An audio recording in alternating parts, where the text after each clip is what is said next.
So Murshid had a number of female students, and some of them were the very first people to kind of be initiated in high levels of the Inayati Order.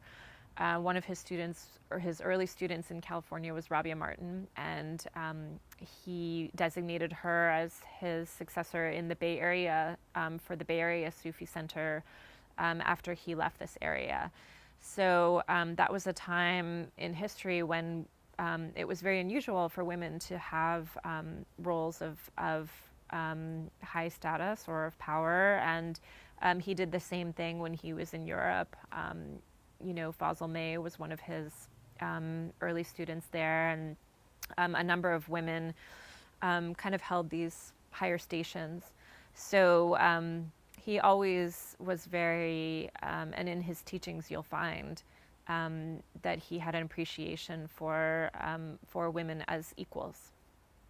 As a woman, it's very important to me to make sure that the viewpoint of women and the history of women is as represented as it can be, and equally represented with that of the male viewpoint. So we have a lot of very important women in our order, and a lot of them I think are unknown. So you just hear about the male teachers and the male prophets and the males, but we know there were women there. We just don't know much about them. So I think it's important to have an emphasis on the female perspective, so that the stories of the women and the viewpoint of women going forward is always represented. And Murshid himself was very egalitarian when it came to the roles of women. So I think that's something that he would appreciate.